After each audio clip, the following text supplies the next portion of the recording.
Bem-vindos à 17ª edição do programa Roda Viva. Esta semana, depois de algumas informações que nos vieram através de um estudo da OCDE e de coincidir com a comemoração do 43º aniversário da Universidade dos Açores, vamos começar pelo tema regional e vamos começar precisamente por aí, pela questão do ensino, as questões que estão pendentes em relação ao ensino superior. O financiamento, a nova lei proposta, que ainda não é proposta de lei, mas é uma intenção do Governo da República de extinguir as propinas, a questão financeira da Universidade dos Açores e os números da OCDE, que não são de tudo muito interessantes para o nosso país. Piedade. Realmente o tema do ensino superior é sempre um tema importante, porque nós somos um país que infelizmente está abaixo da média europeia. Esse é um dos resultados desse estudo que tem por título Education and Glance 2018, portanto é um estudo que anualmente é feito pela OCDE e que no caso deste último relatório vem confirmar a fragilidade de Portugal em matéria de ensino superior. Uma das coisas que o estudo nos diz é que Portugal tem 89% aí acima da média da OCDE dos jovens entre os 15 e os 19 anos a frequentarem o ensino secundário, ou seja, talvez a batalha da escolaridade obrigatória está sendo vencida, né?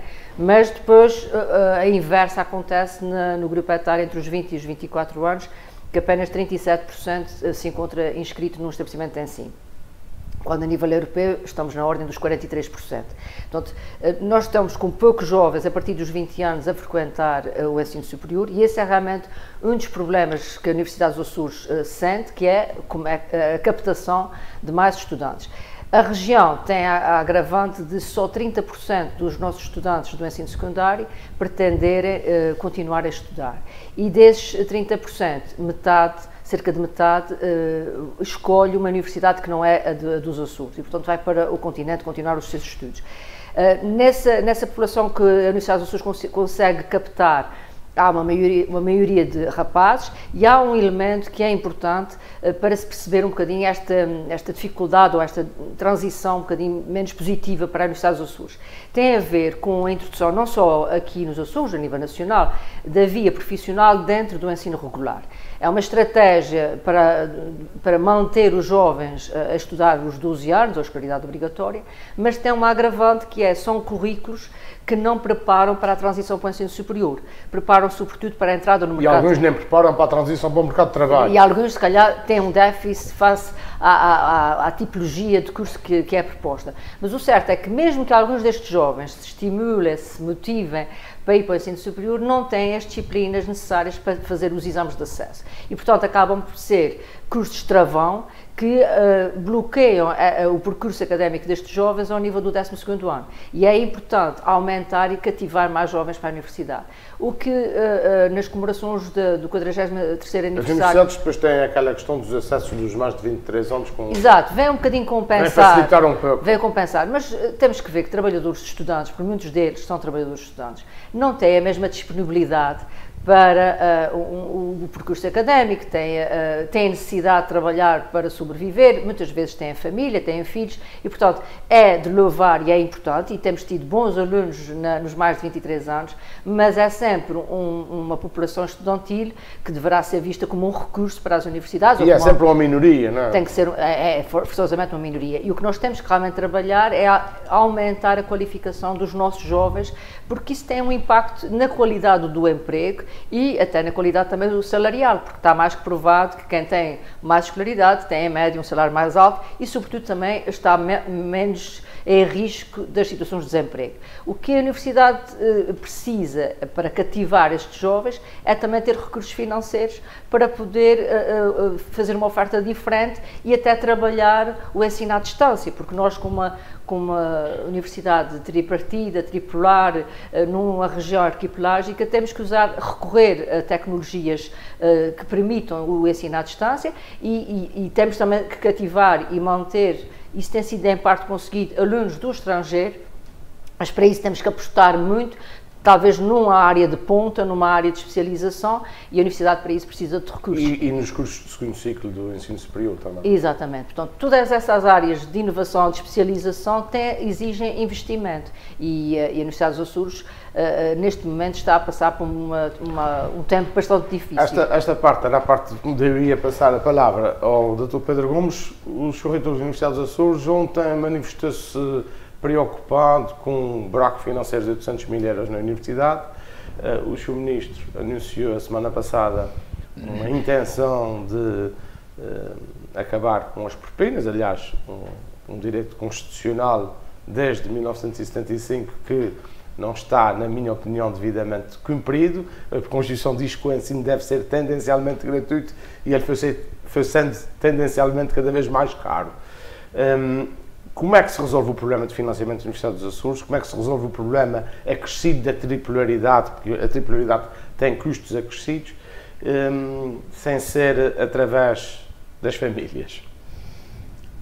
Antes de mais, eu quero expressar os parabéns à Universidade dos Açores. A Universidade dos Açores fez 43 anos e é uma instituição da autonomia. A Universidade dos Açores nasce primeiro como instituto, não como universidade, e cresce, amadurece, estrutura-se, acompanhando o processo autonómico. Eu diria e acho que direi com justiça, que a Universidade dos Açores é uma das mais interessantes e das mais luminosas criações que acompanham o nosso processo de construção democrática e de construção da autonomia dos Açores. E, sobretudo, a Universidade dos Açores também tem um papel importante naquilo que é a discussão das ideias, a discussão do pensamento. A universidade não se destina a preparar pessoas para o mercado de trabalho, também prepara pessoas para o mercado de trabalho, mas a importância da universidade vai para além disso. Aliás, como a Piedade aqui, de algum modo, aflorou. As universidades, em geral, permitem que se discuta, se debata, que os caminhos do pensamento se iluminem e que as sociedades avancem. E é errónea a ideia, que muitas vezes também ouço a propósito da Universidade dos Açores, de que o que era bom era acabar com os cursos das humanidades na Universidade dos Açores, ou reduzi-los à ínfima espécie, e avançar para cursos tecnológicos, cursos das ciências exatas, porque isso de facto é que era um sinal de progresso. Trabalhar para o mercado de trabalho. Nada mais. Então, nós sabemos por experiência e por estudo dessas coisas, como a Piedade é especialista, que foi precisamente o abandono das humanidades que nos levou quase toda a humanidade a não perceber que é que vamos aqui a fazer. Naturalmente. Esta é uma ideia errada nos Açores e é a ideia errada para qualquer universidade, porque isto é a negação da essência da universidade. Da Universidade Portuguesa, da Universidade Francesa, da Universidade Italiana. Escolhemos o país, escolhemos a universidade e a observação é válida mesmo. Assim, em jeito de graça, eu a semana passada ali num título de um editorial de um jornal de Ponta Delgada que era mais ou menos assim: a pessoa tem que estar no centro da humanidade. Ora, isto reflete o desconhecimento total das humanidades. Exatamente.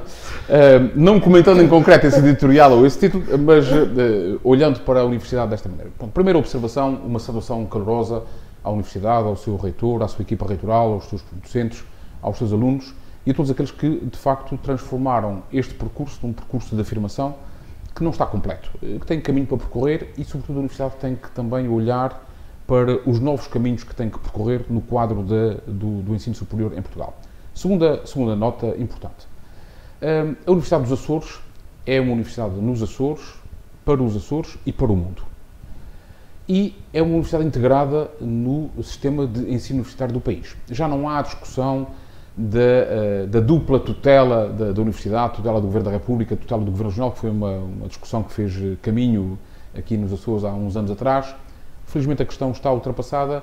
É uma universidade integrada no Sistema Nacional de Ensino Superior, a par das outras universidades, mas nunca se retirou concretamente desta condição todas as consequências, e nomeadamente a possibilidade da Universidade dos Açores poder aceder a programas nacionais a que as outras universidades acedem, e programas comunitários de investigação, de apoio, de compra de equipamento. Aliás, o Sr. Reitor fazia referência, creio eu, ontem... Que infelizmente não consegue, não pode. Não pode porque é uma universidade que está nos Açores. Mas também não tem acesso aos fundos regionais, porque também a região não lhes dispensa esse espaço. Portanto, está num limbo. Mas a região tem essa responsabilidade também. Não, a região tem essa responsabilidade porque tem que resolver isto com o Governo da República. E este é um dos dossiês pendentes que o Governo Regional nunca foi capaz de resolver com o Governo da República. Não é uma coisa transcendente, não estamos a falar de centenas de milhões de euros. Havia que aproveitar a situação política do mesmo partido do governo ao lado naturalmente. E este é um dos dossiês que estão por resolver há muitos anos e que penalizam fortemente a Universidade dos Açores. Que tem outras dificuldades, a dificuldade da tripolaridade, o desafio da multipolaridade, porque acho que é um desafio diferente que a Universidade tem que enfrentar, poder fazer chegar o e-learning a todas as ilhas dos Açores com outras plataformas de ensino que são hoje utilizadas pelas grandes universidades europeias. E a Universidade dos Açores tem, de facto, capacidade e possibilidade de usar isto.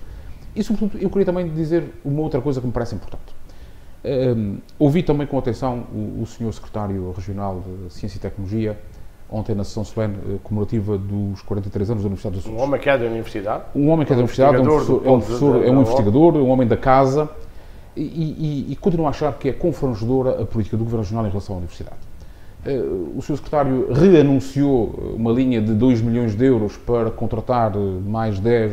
Mas à qual a Universidade se pode candidatar. 10 docentes, a funcionar em moldes que ainda não estão estudados e sujeito a uma candidatura da Universidade. Ora bem, isto encaixa naquilo que tem sido também a política do Governo Regional relativamente ao apoio modesto que tem dado à Universidade. Tem dado um financiamento reduzidíssimo para a manutenção da tripolaridade e depois inventou uma fórmula, eu diria, pecaminosa, de que por cada euro que a Universidade conseguisse angariar em programas cofinanciados para investigação, o Governo Regional daria também €1 à Universidade. O Governo Regional dos Açores não tem obrigação, digamos, de desafiar a Universidade dos Açores a dar respostas às suas necessidades e pagar por esta informação. Vamos dar um exemplo. O verão passado tivemos aqui um período de seca enorme. Não é? Nós sabemos que as ilhas dos Açores não são ilhas secas, nós temos água. O problema é captá-la, armazená-la, distribuí-la. O problema é a gestão da nossa bacia hidrográfica. Não seria uma forma de financiar e de não só financiar, dar impulsos à Universidade, adquirir, pedir à Universidade que forneça dados sobre isso, um estudo integrado para, por exemplo, captação e distribuição de recursos hídricos. Eu compreendo isso, mas não é bem isso que eu estou a falar, porque isso o Governo já faz. O Governo compra serviços à Universidade em várias áreas.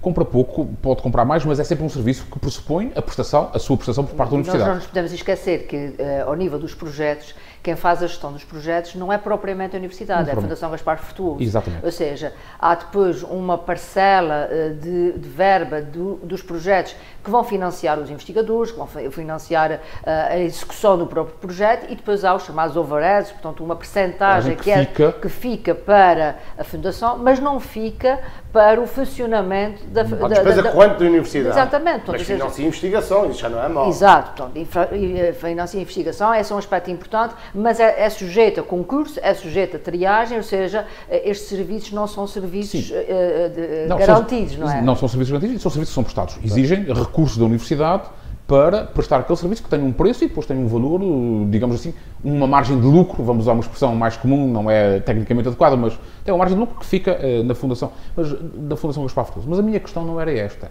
A minha perspectiva é um pouco diferente. Eu já aqui disse uma vez e volto a repetir. Eu creio que a região deveria ter uma lei de financiamento complementar da Universidade dos Açores. Do ensino superior dos Açores. Aqui no caso da Universidade, mas do ensino superior dos Açores.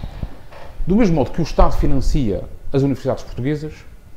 E da mesma forma que tem contratos de programa com as escolas de formação profissional. E do mesmo modo que compra serviços nas suas mais diversas manifestações às mais diferentes universidades portuguesas, eu creio que a região, porque a Universidade dos Açores é de interesse estratégico para a região, é uma universidade, é um estabelecimento de ensino superior situado nos Açores, haveria todo o interesse em que a região pudesse fazer isto, porque isto não é inovador.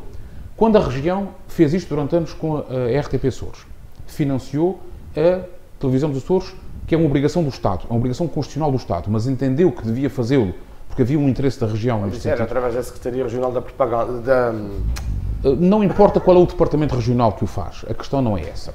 Quando a região hoje, Pita, deixa-me só concluir, quando a região hoje faz financiamento complementar às forças de segurança, comprando equipamentos, viaturas, equipamentos de comunicação e outros, nos quais gasta, e muito bem, porque o Estado não acode às necessidades das forças de segurança da região e nós estamos numa situação paupérrima em matéria de forças de segurança, quer efetivos, quer em equipamentos, a região não se preocupou em dizer, bem, esta é uma obrigação constitucional do Estado, o Estado deve financiar. Não disse, bem, é uma obrigação constitucional do Estado, o Estado só financia esta parte, nós financiamos complementarmente mais outra parte. Sim, mas a região também não faz isso da melhor forma, porque a região que tem que fazer é exigir ao Estado que cumpra as suas missões nos Açores, porque o Estado não pode querer ter monopólios em algumas funções do Estado e depois nós cumprir. Claro, mas um Estado padrasto porta-se desta maneira. E o Estado padrasto, que tem sido em várias matérias, também não trata bem a Universidade dos Açores. Aliás, o orçamento de 21 milhões de euros para a Universidade é insuficiente para as necessidades da própria universidade. Eu acho que há várias formas da região participar na... Eu acho que o bloco até é pequenino, tendo em conta o orçamento. A região pode participar, não é sobrevivência ainda da universidade, mas na sua saúde financeira e académica de várias formas. Portanto, desde logo, através dos sistemas de apoio aos estudantes. Nós sabemos que esta estratégia de baixar as propinas, ou até de acabar com as propinas, a baixar já está decidido, ou seja, não pode ultrapassar 2 indexantes de apoios sociais, ou seja, 860 euros mais ou menos. Isso é quase o que já é. Mas é menos de 200 euros por estudante, e isso para uma universidade pequenina pesa no seu orçamento, porque é a principal receita. Portanto, desde logo este aspecto, que para as famílias é importante, mas a região poderia compensar estes estudantes através de bolsas de estudo, aumentar as bolsas de estudo, incentivar, porque a região queixa-se que tem abandono precoce do percurso académico. Então há aqui uma janela de oportunidade de incentivar os nossos jovens açorianos a continuarem, se for por razões económicas, a continuarem os seus estudos. E aí poderia haver um sistema de bolsas regionais bastante mais alargado e bastante mais próximo das realidades dos nossos estudantes. Até, diria mesmo, premiando o mérito de muitos estudantes do secundário que têm bons resultados, mas que não têm condições para continuar a estudar. Não é que 100 euros por mês possa ser uma quantia muito grande, mas para algumas famílias é uma quantia muito grande, e sobretudo quando têm mais do que um filho. Numa região onde temos 31,7% de pobres. Exatamente. Portanto, esta é uma via. A outra via, que é uma via importante, é que se nós olharmos às universidades nacionais, as autarquias, a nível de muitos dos distritos do continente, agarraram-se às universidades como uma bandeira de captação de pessoas, captação de técnicos, captação de massa crítica, captação de investigadores, de projetos internacionais.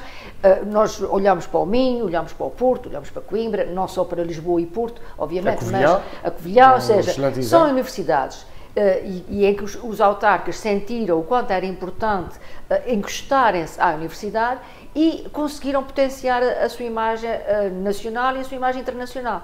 Neste caso, nós não podemos exigir apenas ao município que é sede da universidade ou que é aos 3 municípios, se quisermos, dos 3 polos da universidade, que façam esse trabalho.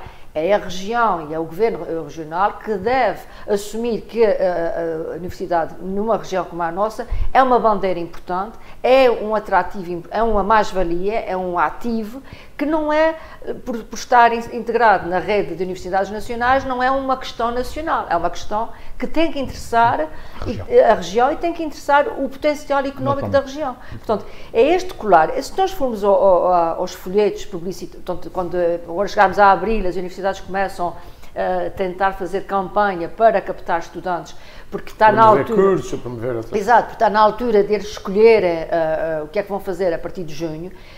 Vemos as autarquias a venderem os serviços locais. Pode ser em residências de estudantes, pode ser em transportes, pode ser em vida cultural daquele espaço, pode ser em termos de benefícios que o estudante tem. Portanto, ou seja, se a região perceber que tem aqui um potencial, pode ajudar a universidade a captar estudantes através de dimensões complementares. E eu penso que é isso que a região também não faz. A região demite-se de trabalhar em torno da universidade e de criar uma imagem mais positiva. Claro, porque nem tudo é dinheiro. Obviamente que, por um lado, temos a questão financeira para pagar salários, para pagar as exigências, e essa é uma das críticas que o reitor fez, e bem, e foi também secundada pela Presidente do Conselho Geral, que houve um acordo em 2016 com todas as universidades e politécnicos do país, assinado por 4 ministros da República, de que todas as alterações legislativas que tivessem impacto no orçamento das universidades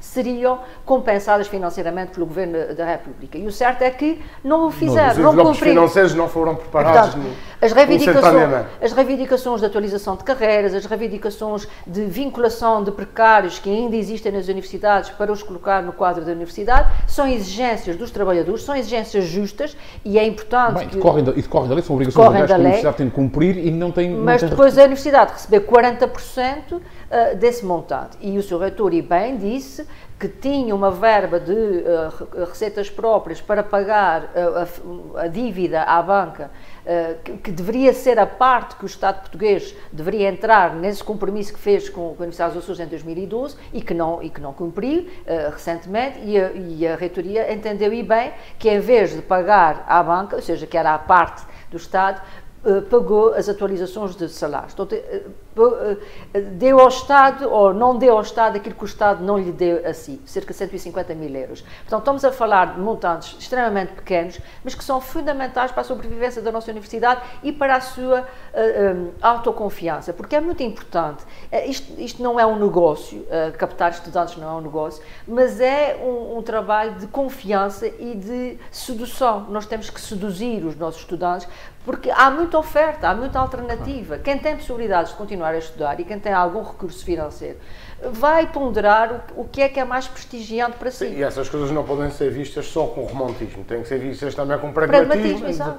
Money makes the world go round. Naturalmente, não é um negócio, mas há também aqui um sentido de captação de clientes, digamos assim, e é importante que a universidade que não tenha estudantes, depois passa dificuldades porque não tem objeto, não é? E o passo-a-palavra é muito importante. Claro. O estudante que faz uma boa experiência na universidade vai transmitir aos seus colegas, aos seus amigos, que foi boa a sua experiência. Eu antes de fazer uma referência à questão das propinas, queria só sublinhar um aspecto que decorre dos números que a Piedade trouxe do survey da OCDE.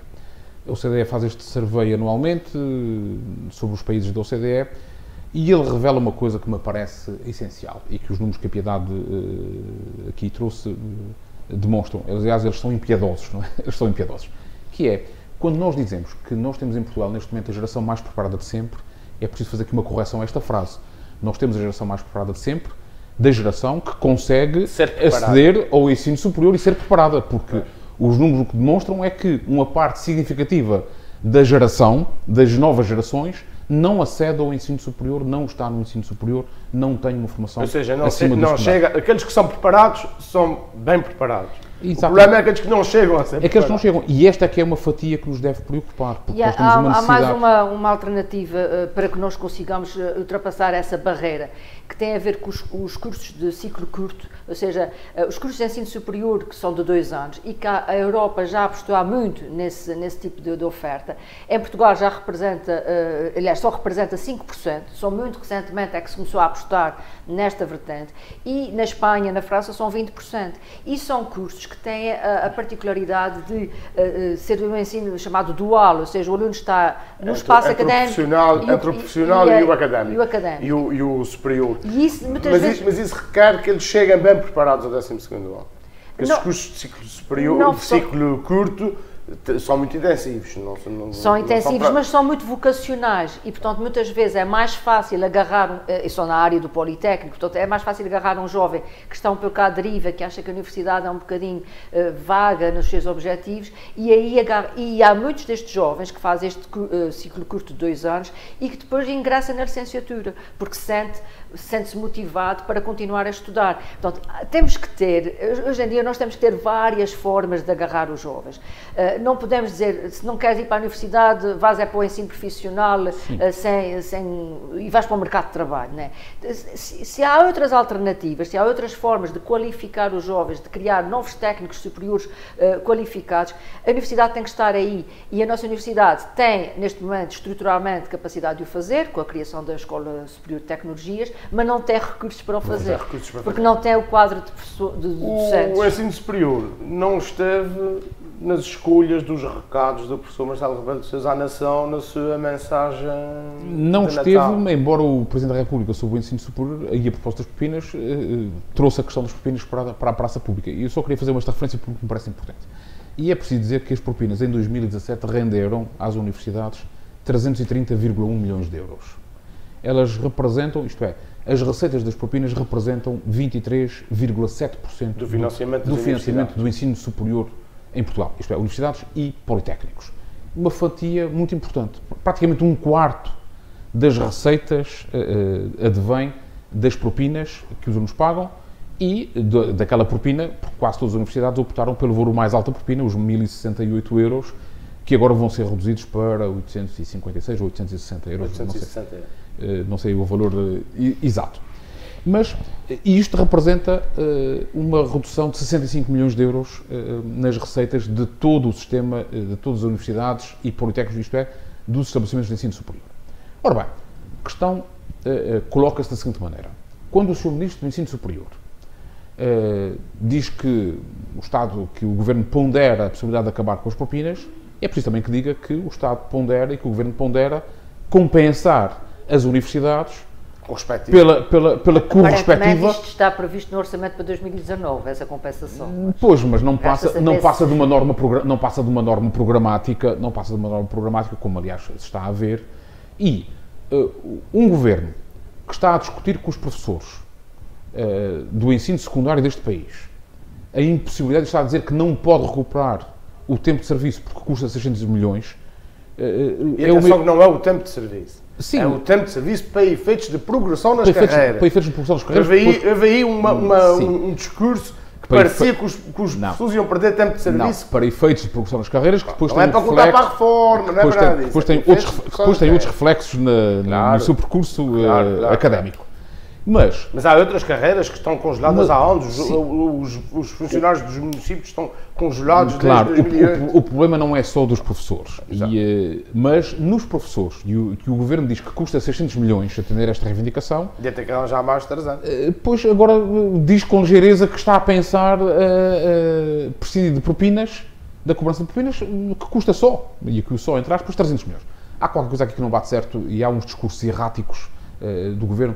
Eu creio que a aproximação dos ciclos eleitorais perturba muito os discursos políticos e eu acho que este é um discurso muito perturbado do Sr. Ministro do Ensino Superior.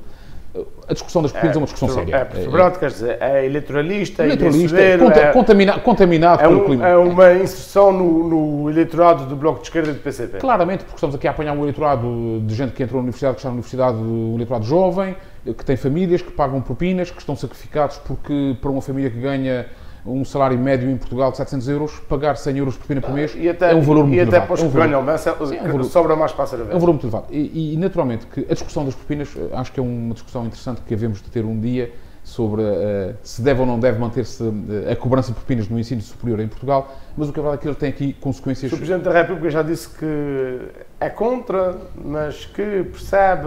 Claro. A posição do Governo. Que é contra, ou que já foi contra. Sobre a mensagem do Sr. Presidente da República, eu queria só dar 2 tópicos sobre ela. Primeiro, o Presidente da República fez um apelo muito forte à credibilidade dos políticos. Eu acho que este é um dado interessante, até porque estamos aqui a falar de ciclos eleitorais e de eleições. Este é um ano em que vamos ter eleições para a Assembleia da República, ou para outra, eleições para o Parlamento Europeu primeiro, depois eleições para a Assembleia Legislativa da Madeira e depois, finalmente, eleições para a Assembleia da República lá para outubro. E tem havido uma série de casos que envolvem políticos. Casos judiciais e casos, sobretudo, que não sendo judiciais ou não sendo legais... São do domínio da ética. São do domínio da ética e da boa conduta. E o Presidente da República fez um apelo muito forte a que todos aqueles que se querem dedicar à atividade política, que é uma atividade nobre, devam fazer um exame de consciência ou um exame de vida e perceber se têm ou não têm condições para poder exercer esses cargos e, sobretudo, se o seu desempenho se querem comportar de uma maneira eticamente inatacável, em nome da defesa da democracia. A segunda referência que importa, para mim, que importa reter do discurso do Presidente Marcelo, é, novamente, uma preocupação com a qualidade da democracia e com o problema dos populismos. Tem sido um tópico recorrente nas intervenções públicas do Presidente Marcelo Rebelo de Sousa, Mas ele... Que não chega a ser populista, é só popularucho. Que enfaticamente sublinha o perigo dos populismos como um ataque às democracias. Ele próprio chega a dizer que um populismo, por mais sedutor que seja, não deixa de ser isso mesmo e, portanto, que é preferível termos uma democracia consolidada, sólida, escrutinada, do que embarcarmos em aventuras populistas. E eu creio que o Presidente está preocupado com isto porque este fenómeno não chegou ainda a Portugal, mas o que é verdade é que está a contaminar a vida política europeia e não só. E é possível que este fenómeno possa chegar a Portugal e também ele próprio desconstruir, reconstruir o sistema político como reflexo último da sua entrada em cena. Eu acho que o discurso, que a mensagem de ano novo do Presidente Marcelo Rebelo de Sousa foi talvez a mais importante intervenção política dele desde que assumiu as funções de Presidente da República. Sobretudo porque ele vai ter um problema também durante o ano de 2019. Ele vai ser, pela primeira vez, confrontado com a necessidade de indigitar e nomear um Primeiro-Ministro em função dos resultados eleitorais. E o quadro eleitoral neste momento é um quadro incerto. As sondagens dizem que António Costa e o PS estão à frente nas sondagens, que o PSD está em perda eleitoral, mas tudo o resto não é certo. Não se sabe se o PS consegue maioria absoluta, se o PSD pode recuperar nos próximos meses, porque vamos ter aqui também problemas de agravamento económico, para os quais o Presidente da República, nesta mensagem, fez um alerta muito claro. E o Presidente da República vai ser confrontado com uma escolha também importante, que é empossar, indigitar um Primeiro-Ministro e nomear um Governo, coisa que ele nunca fez, porque é bom recordar que ele herdou esta solução governativa já do Presidente Cavaco Silva. Isto para ele também é uma novidade política no exercício do seu mandato. E depois, ele também tem uma outra questão que vai ter que resolver, que é saber se num ano de eleições, com 2 eleições de âmbito nacional, Parlamento Europeu e Assembleia da República, se ele vai manter o estilo que tem mantido até agora. Isto é, o estilo de, vamos usar uma linguagem mais comum, de ir a todas, estar em todo lado, desdobrar-se em contactos, aparições, comentários sobre a vida política, social, telefonemas para programas de televisão em vários canais de televisão. A propósito, ainda não telefonou aqui para o nosso programa hoje. Estamos à espera. Mas também para ele é um desafio acertar o tom da sua intervenção política, de modo a que essa intervenção não possa ser interpretada como um condicionamento às campanhas eleitorais que vão estar aqui em curso. Aliás, este ano vai ser um ano de campanha eleitoral. Aliás, perdão, nós estamos já está a ser um ano de campanha eleitoral, como há pouco assinalávamos a propósito da intervenção do Ministro do Ensino Superior. Piedade, afirmações como votem, debatam com liberdade, pensem no custo que foi conquistar a democracia, são alertas do Presidente da República assustado com esta onda de... Eu acho que são alertas interessantes, importantes para o tal exercício de uma democracia consciente. Aliás, é uma das coisas que ele disse... Para a admissão dos atos de cidadania. E no sentido que as pessoas não pensem no voto apenas como uma decisão de efeitos imediatos, mas uma decisão que tem efeitos na geração seguinte, nos nossos filhos, nos nossos netos, como ele fez referência, e num contexto internacional em que a democracia pode estar em perigo. Portanto, e esta questão do populismo é um exemplo. E ele alertou para que houvesse bom senso. Portanto, é sempre uma expressão bastante básica, o bom senso. Agora, eu não posso deixar de registar o facto de que, depois desta intervenção que marcou o início do ano e que muitos comentaram e que, inclusive, ele, ao falar de bom senso, diz que nós não podemos, o bom senso não é incompatível com a ambição e, portanto, podemos ser ambiciosos naquilo que nós queremos para o futuro.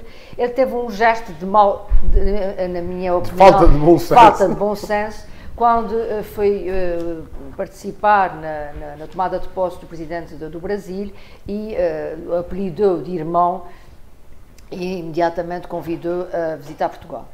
Eu acho que é uma falta de bom senso, porque nós podemos falar de países irmãos, e nós realmente somos um país irmão do Brasil, mas nós não adotamos irmãos assim à primeira oportunidade, sobretudo sabendo da figura que é, do perfil ideológico deste senhor, que nas vésperas da sua tomada de posse já tinha decidido que ia sanear a administração pública brasileira de pessoas que tivessem orientações mais à esquerda, que vai armar os brasileiros para fazer uma espécie espécie de justiça pelas próprias mãos, que divide o país em cor-de-rosa e azul, nas palavras da senhora Ministra da Família, em função de ser do masculino ou do feminino, e portanto eu acho que isto é falta de bom senso, convidar alguém que já está dando provas do estilo com que vai governar ou vai dirigir os destinos do Brasil e que provavelmente não será... Vai lá que o Estado português não se vai fazer representar um pouco por ordens da União Venezuela, Europeia na tomada de posse de Nicolás Maduro. Mas como disse o Pedro, e bem,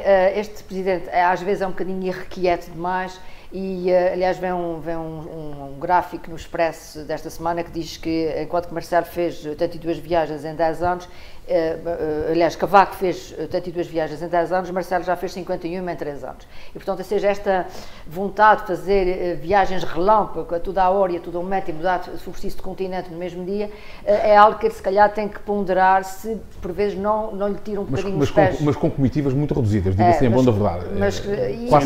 Não são viagens de Estado. Não são viagens, são viagens do estadista. São viagens do estadista, exatamente. E também, na minha ótica, também foi uma falta de bom senso telefonar em direto, supostamente no meio de 2 reuniões, para um programa de daytime, porque era o primeiro programa de uma apresentadora em Portugal. Eu acho que isso não é propriamente uma atitude correta. Agora, claro que ele pensou nos milhares de espectadores que podiam estar a seguir o programa e quis, se calhar, dar-lhe uma nota, mas depois já teve que estar a compensar outros programas, a mandar também notas para outros programas equivalentes, porque depois isso gera-se aqui as competições da audiência, e portanto há aqui há protagonistas que depois ficam melindrados, e ele no fundo depois também sentiu que se calhar tinha posto o pé na pulsa, não agi da melhor forma. Portanto, são rasgos de falta de bom senso, que foi algo que ele pediu aos portugueses que tivessem quando ponderassem as próximas eleições. Na maior democracia do mundo, estamos a viver um momento difícil, aquilo que eu adjetivo de trompalhada ou trampalhada, que é o shutdown nos Estados Unidos, que vai no seu 20º dia à hora que estamos a gravar esse programa, Pedro.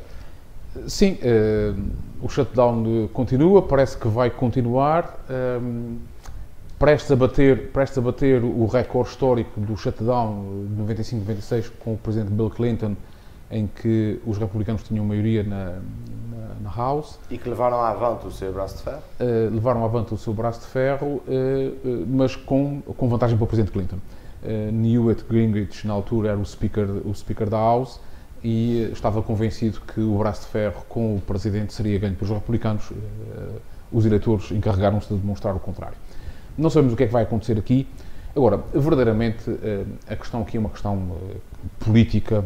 Donald Trump fez uma promessa eleitoral forte para o seu eleitorado de construir um muro. Continuar a cumprir aquilo que os outros presidentes para trás tiveram a fazer, que foi construir um muro. Exatamente. Porque este muro, não se pense que este muro não está construído. No sul dos Estados Unidos, na fronteira dos Estados Unidos com o México, há um muro de 250 km que já está construído, que está em construção. E esta verba, estes 5 mil milhões de dólares, são para construir cerca de mais 300 e poucos quilómetros de muro. Portanto, a política da construção desta barreira física já foi iniciada há muito tempo. E Donald Trump está preocupado com o seu eleitorado, naturalmente. Com o seu eleitorado, teve um revés, o seu partido teve um revés eleitoral agora nas eleições intercalares para o Senado. Não, para o Senado reforçou a sua maioria, mas o que é verdade, perdeu o Congresso, e o equilíbrio de forças tomou uma outra forma na política americana. Os democratas dominam o Congresso, os republicanos... Que é uma das vantagens do sistema americano. Exatamente. Porque muitas leis têm que ser passadas, para usarmos a expressão americana, têm que ser aprovadas nas duas câmaras. E o sistema de checks and balances também funciona aqui e permite aqui braços de ferro com esta administração, como permitiu no passado com as administrações anteriores. E, naturalmente... Até Obama teve um shutdown. Até Obama teve um shutdown. Isto não é nada de novo na política americana. O que difere é a dimensão e a duração destes momentos em que não há dinheiro para pagar aos funcionários, e o que faz com que o Estado, na prática, dispense os funcionários, e há serviços que têm que fechar porque não têm funcionários para os poderem fazer funcionar.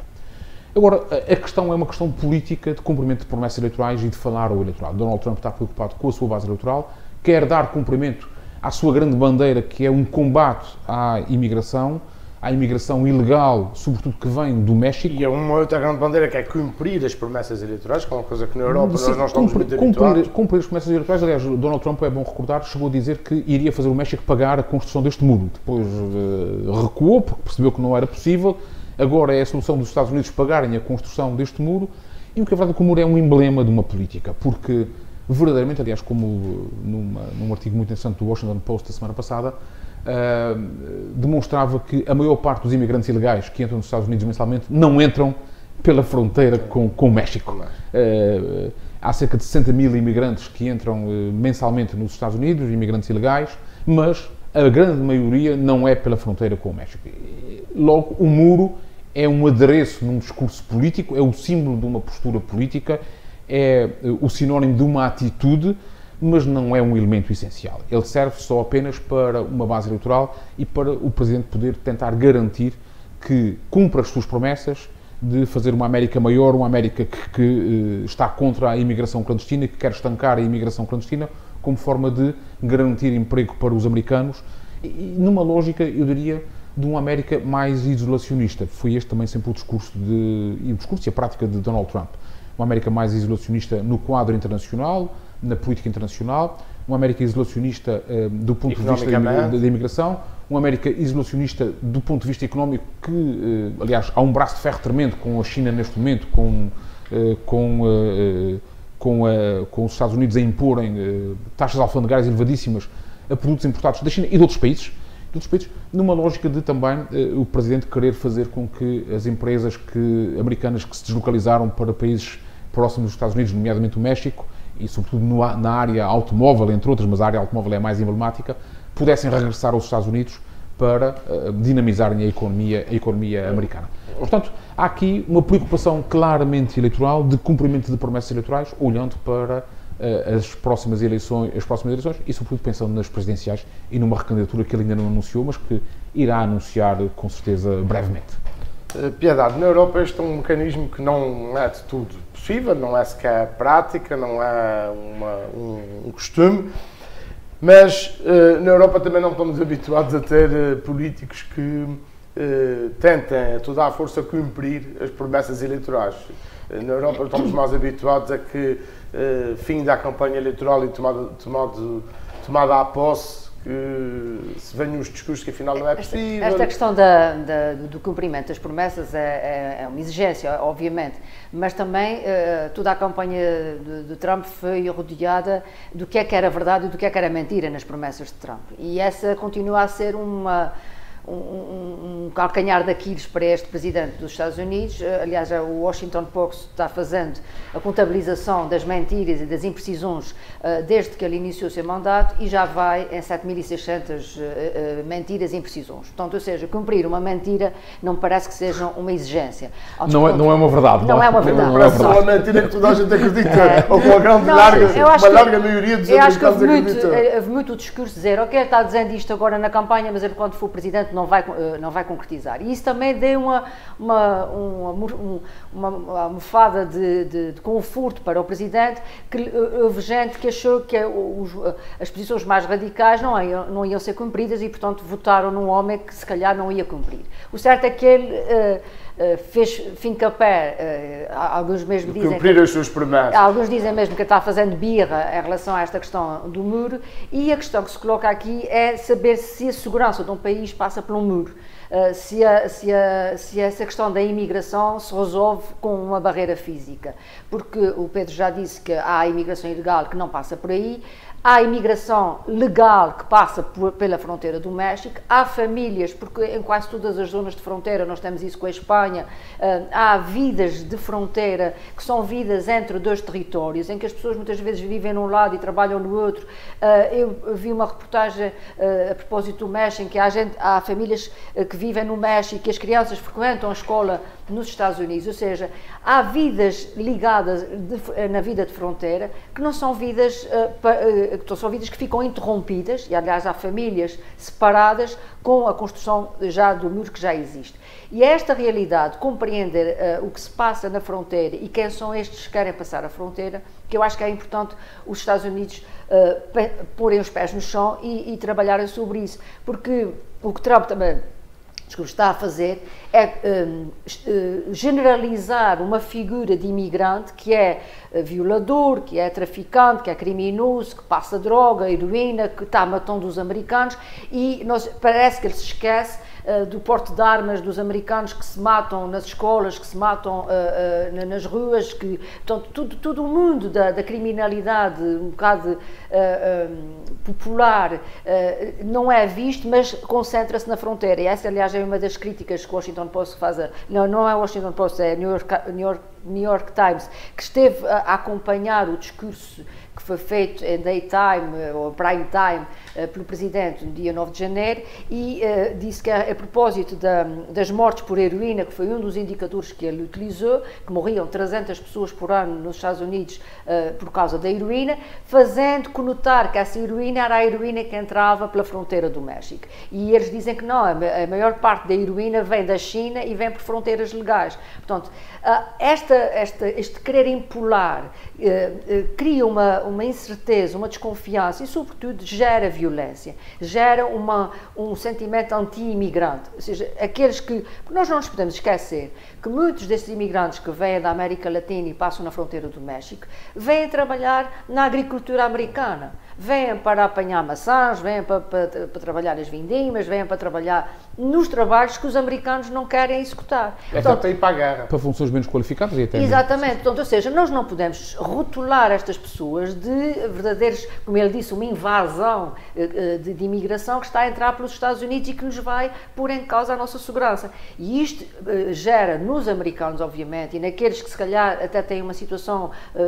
precária, um sentimento de repulsa em relação ao imigrante. E eu acho que isso é má política. Uma coisa é querer cumprir com uma ideia, concordemos ou não, irrealista ou realista, outra coisa é condenar pessoas que, entre elas, há sempre quem eventualmente queira se aproveitar, mas o certo é que também se estão a criar aqui fenómenos paralelos de traficantes que utilizam esta vontade das pessoas passarem a fronteira e estão a explorar estes candidatos a imigrantes para tentar passar os antigos passadores, que também houve em Portugal no tempo da ditadura, os passadores que exploram completamente a questão da violência, a questão que foi uma página que ele revirou rapidamente, mas ele chegou a tirar os feeds aos imigrantes para tentar forçar o regresso ao país de origem. Isto são atos que atentam contra os direitos humanos. Claro. Portanto, nós não podemos perdoar... Apesar desses crimes, como a Piedade já iniciou, dos crimes nas escolas, de grandes casos que vêm nas primeiras páginas de jornais nos Estados Unidos e aqui na Europa, são aqueles que nós ouvimos. O que é facto é que os Estados Unidos é um dos países onde os índices de criminalidade são mais baixos no mundo inteiro. Sim, e é também um dos países que gera uma maior atração da imigração. Por alguma razão é. Por alguma razão. A terra das oportunidades, a terra de todas as promessas, o mito da fronteira, continua nos dias de hoje. É um país construído por imigrantes. Aliás, os americanos têm orgulho... O próprio Trump é neto de imigrantes. Exato. E a sua esposa é uma imigrante. Exatamente. E os americanos têm orgulho, qualquer americano tem orgulho em dizer o meu pai ou a minha mãe vieram da Europa, vieram de um país europeu qualquer, têm orgulho nas suas raízes de imigração. Ninguém nega estas raízes. Agora, o que é verdade é que há duas realidades políticas de facto diferentes. Os republicanos sempre tiveram políticas mais duras em relação à imigração e os democratas sempre foram mais sensíveis a políticas de integração, de recepção, de acolhimento. Aliás, uma das grandes críticas que se fez ao Presidente Obama foi justamente no capítulo da imigração. Achou-se sempre, enfim, os críticos do Presidente Obama achavam sempre que ele era demasiado brando com os imigrantes, teve programas extraordinários de legalização de imigrantes ilegais que estavam há vários anos nos Estados Unidos. Portanto, isto é uma marca d'água que distingue os democratas dos republicanos. E Donald Trump está a falar para o seu eleitorado, está preocupado com a sua base eleitoral. Eu volto a dizer, isto é de facto um discurso também preocupado de um presidente que está a olhar para os indicadores das sondagens, para o resultado que teve no Congresso e a tentar retomar a iniciativa política com um tema muito específico, porque também sabe que os americanos são sensíveis a isto, porque sofreram também economicamente também durante o tempo de Obama. Houve de facto zonas do interior dos Estados Unidos que foram muito penalizadas do ponto de vista económico, uma depressão enorme, cidades que entraram em falência, assim mesmo, como Detroit, e naturalmente que este discurso tem grande impacto junto das pessoas que tinham perdido empregos, que viveram situações económicas difíceis, porque é um discurso fácil. É dizer, bem, o seu emprego está a ser ocupado por alguém que entrou ilegalmente no país, portanto vamos pôr esta pessoa fora. Embora os níveis de desemprego têm vindo a baixar. Tem vindo a baixar, ele, aliás, o Presidente Trump orgulha-se de ter criado mais empregos do que qualquer outro Presidente, e o que é verdade é que a economia de facto está a crescer. Bem, e esta semana cabe-me a mim apresentar um livro, e como sou sempre aquele irreverente, não vou apresentar um livro, vou apresentar a reedição de uma obra, a obra reeditada de Martins Garcia, um escritor já falecido, natural da Ilha de Pico, um irreverente, um crítico social. É uma reedição de toda a obra de Martins Garcia, coordenada por outro grande escritor picoense, que é Urbano Betancourt, e trazida aos escaparates pela Companhia das Ilhas, uma editora que tem feito um excelente trabalho na promoção de escritores açorianos, e destaco, estas são as últimas duas obras que foram reeditadas, a Poesia Reunida e a Memória da Terra, mas destaco os 3 romances autobiográficos de Martins Garcia, nomeadamente O Medo, que é um romance que trata a ida de Martins Garcia para Lisboa estudar e a sua vivência académica e a boémia lisboeta, uma espécie de Calixto das ilhas.